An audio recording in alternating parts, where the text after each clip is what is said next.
Hello বন্ধুরা, আমার এই কুকিং চ্যানেলে আপনাদের সবাইকে সুস্বাগত। আজ আমি আপনাদের সামনে নিয়ে এলাম হায়দ্রাবাদি মশলা চিকেন প্রেমীদের জন্য জিভে জল আনা রেসিপি, আর খেতে অসম্ভব টেস্টি। আমি আপনাদেরকে খুবই সহজ পদ্ধতিতে বানিয়ে দেখাবো। তাহলে চলুন দেখে নেওয়া যাক কিভাবে এই রেসিপিটা বানানো যায়। আমার এই চ্যানেলটিকে এখনও পর্যন্ত যারা সাবস্ক্রাইব করেননি তারা প্লিজ সাবস্ক্রাইব করে দিন, আর পাশে থাকা বেল আইকনটিও ক্লিক করে দিন। আর যদি অলরেডি সাবস্ক্রাইব করে থাকেন তাহলে আপনাকে অসংখ্য ধন্যবাদ। আজকের উপকরণগুলি দেখে নিন। লাগছে 600 গ্রাম চিকেন, ভালো করে ধুয়ে কেটে নিয়েছি। আর লাগছে পেঁয়াজ কুচি, টক দই,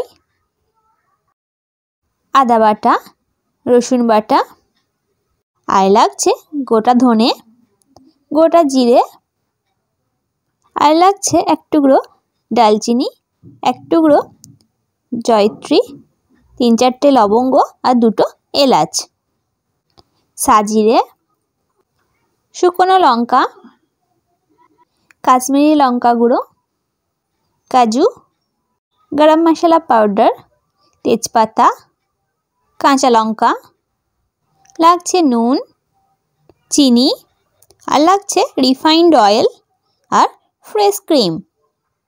প্রথমে চুলায় একটি ফ্রাই প্যান বসিয়ে নিয়েছি। এবার ফ্রাই প্যানের মধ্যে দিয়ে দেব পরিমাণ মতো রিফাইন্ড অয়েল। এবার তেলটা খুব ভালো করে গরম হতে দেব।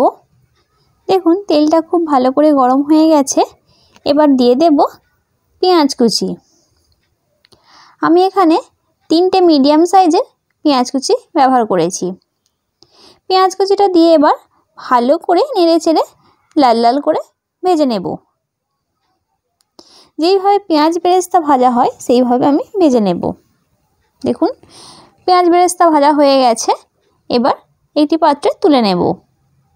দেখুন একটি পাত্রে আমি পেঁয়াজ বেরেস্তাটা তুলে নিয়েছি। এবার পেঁয়াজ বেরেস্তাটাকে এবার এইভাবে হাতের সাহায্যে একটু গুঁড়িয়ে নেব। এবার একটি মিক্সিং বোলের মধ্যে আমি নিয়ে নিয়েছি 600 গ্রাম চিকেন। চিকেনের মধ্যে দিয়ে দেব 100 গ্রাম ফেটানো টক দই।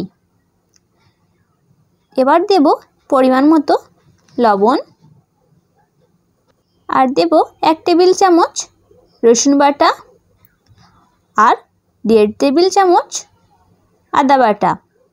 এবার দেব ভেজে রাখা পেঁয়াজ বেরেস্তা। পেঁয়াজ বেরেস্তাটা আমি ভালো করে হাতের সাহায্যে গুঁড়িয়ে নিয়েছি। দেখুন এবার সমস্ত উপকরণকে খুব ভালো করে মিক্সড করে নেব। দেখুন এইভাবে খুব ভালো করে মিশিয়ে নিতে হবে। খুব ভালো করে মিক্সড করা হয়ে গেছে। এবার দিয়ে দেব 2 টেবিল চামচ রিফাইন্ড অয়েল, দিয়ে আবারও ভালো করে মিক্সড করে নেব। দেখুন এইভাবে ভালো করে মিক্সড করে নিতে হবে। এবার ঢাকা দিয়ে ম্যারিনেশনের জন্য 1 ঘন্টা রেখে দেব। এবার চুলায় একটি ফ্রাই প্যান বসিয়ে নিলাম। এবার দিয়ে দেব 1 টেবিল চামচ গোটা ধনে, 1 টেবিল চামচ গোটা জিরে, কয়েকটা শুকনো লঙ্কা, হাফ টেবিল চামচ সাজিরে, 2 টুকরো ডালচিনি স্টিক, আর 1 টুকরো জয়ত্রী, দেব 2টো এলাচ, আর 3-4টে লবঙ্গ দিয়ে কয়েক সেকেন্ড এইভাবে খুব ভালো করে লো ফ্লেমে একটু ভেজে নেব। দেখুন খুব ভালো করে ভাজা হয়ে গেছে আর সুন্দর একটা সুগন্ধিও বেরিয়েছে। এবার গ্যাসের ফ্লেমটা অফ করে এই মশলাগুলোকে একটু ঠান্ডা করে নেব। এবার একটি মিক্সিং জার নিয়েছি। এর মধ্যে দিয়ে দেব 3টে মিডিয়াম সাইজের পেঁয়াজ কুচি, আর দেব ভেজে রাখা গোটা মশলাগুলো আমি ঠান্ডা করে নিয়েছি। এবার দেব কাজু বাদামটা দিয়ে ওতে অল্প একটু পানি দিয়ে একটা পেস্ট বানিয়ে নেব। ওই ফ্রাই প্যানের মধ্যে দিয়ে দিলাম পরিমাণ মতো রিফাইন্ড অয়েল। এবার তেলটা খুব ভালো করে গরম হতে দেব। তেলটা খুব ভালো করে গরম হয়ে গেছে। এবার দিয়ে দেব পেঁয়াজ আর গোটা মশলার যে পেস্টটা বানালাম সেই পেস্টটা আবার দিয়ে দেব। দেখুন সমস্ত পেস্ট দিয়ে দিলাম। এবার ভালো করে নেড়ে চেড়ে কষিয়ে নেব 6-7 মিনিট। দেখুন কষানো হয়ে গেছে 6-7 মিনিট। এবার দিয়ে দিলাম দুটো তেজপাতা দিয়ে আবারও কিছুক্ষণ এইভাবে কষিয়ে নেব। দেখুন ভালো করে কষানো হয়ে গেছে আর মশলা দিয়ে পুরো তেল ছেড়ে দিয়েছে। এবার দিয়ে দেব 1 ঘন্টা আগে ম্যারিনেশন করে রাখা চিকেন। দেখুন একে একে সমস্ত চিকেন দিয়ে দিলাম। এবার চিকেনটাকে খুব ভালো করে কষিয়ে নেব 7-8 মিনিট। এইভাবে খুব ভালো করে নেড়ে চেড়ে চিকেনটাকে কষাতে হবে। দেখুন চিকেনটা খুব ভালো করে কষানো হয়ে গেছে আর চিকেন দিয়ে অনেকটাই পানি ছেড়ে দিয়েছে। দেখুন এবার চিকেনটাকে একটু ঢাকা দিয়ে কিছুক্ষণ রান্না করে নেব যাতে চিকেনটা খুব তাড়াতাড়ি সিদ্ধ হয়ে আসে। চিকেনটাকে মিডিয়াম টু লো ফ্লেমে রান্না করতে হবে। কিছুক্ষণ পর ফেরত এলাম। দেখুন চিকেনটা সিদ্ধ হয়ে গেছে।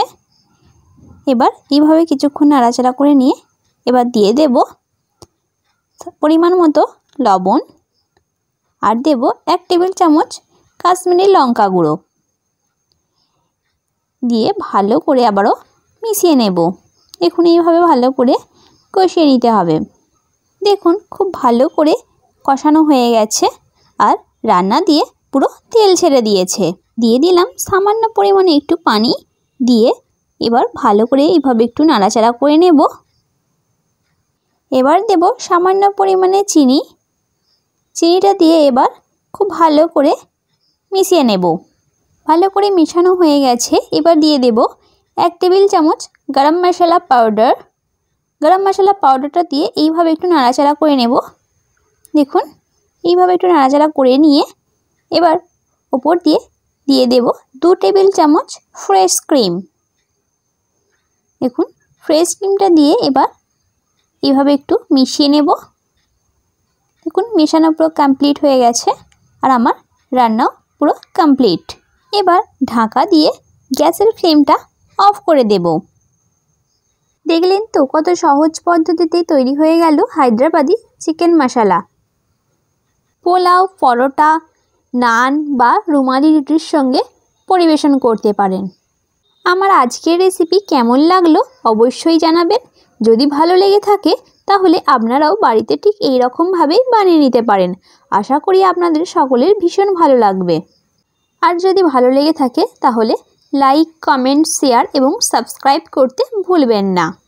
লাস্ট অবধি ভিডিওটি দেখার জন্য অসংখ্য ধন্যবাদ। ভালো থাকবেন।